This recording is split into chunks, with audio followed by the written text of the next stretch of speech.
نحمدہ ونصلی علی رسولہ الکریم اما بعد۔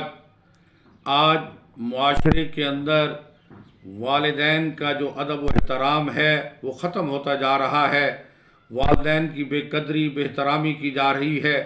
قرآن کہتا ہے والدین کے سامنے اطاعت کے بازو بچھا دو، ہاتھ اٹھا کے بات نہ کرو، آنکھ اٹھا کے بات نہ کرو۔ والدین کا ادب و احترام ضروری ہے۔ جو بندہ چاہتا ہے کہ اللہ مجھے عروج عطا فرمائے، ترقی عطا فرمائے، اسے چاہیے کہ وہ والدین کی ادب کرے، ان کی خدمت کرے، ان کے اطاعت کرے۔ والدین کے 14 حقوق ہیں، 14 حقوق ہیں، زندگی میں 7 حقوق ہیں۔ نمبر 1، والدین کی دل و جان سے ان کی عزت و احترام کرنا اگرچہ وہ کافر بھی ہوں۔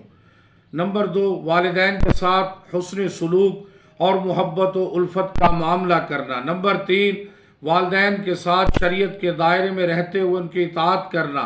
نمبر 4، والدین ان کے احسانات اور کاوشوں کی قدر کرنا۔ نمبر 5، والدین ان کی حاجات و ضروریات پوری کر کے انہیں راحت پہنچانا۔ نمبر 6، والدین ان کا شادابی لمبی عمر کے لیے دعا کرنا کہ اللہ ان کا سایہ ہم پہ تادیر سلامت با کرامت رکھے۔ نمبر 7، والدین کثرت سے ان کی زیارت کرنا۔ نبی علیہ السلام نے فرمایا جو ہنستے مسکراتے انداز میں والدین کی زیارت کرتا ہے اللہ حج اور عمرے کا ثواب عطا فرماتے ہیں۔ یہ ہے زندگی کے 7 حقوق جو ہم نے والدین کے ادا کرنے ہیں۔ اور انتقال کے بعد والدین کے 7 حقوق۔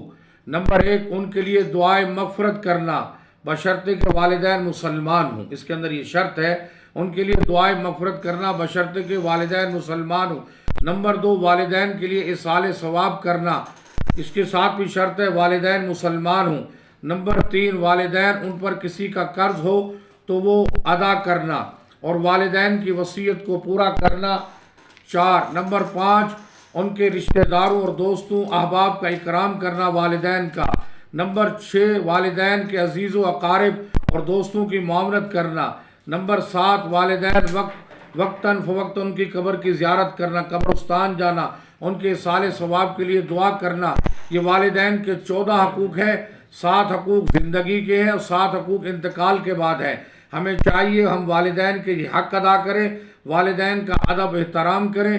والدین کے قدم اور پیشانی کے اندر جنت ہے، اور جو بندہ عروج چاہتا ہے، ترقی چاہتا ہے، اسے چاہیے کہ والدین کا ادب احترام کرے، کبھی ان کا دل نہ دکھائے، ان کو تکلیف نہ دے۔ وما علینا الا البلاغ۔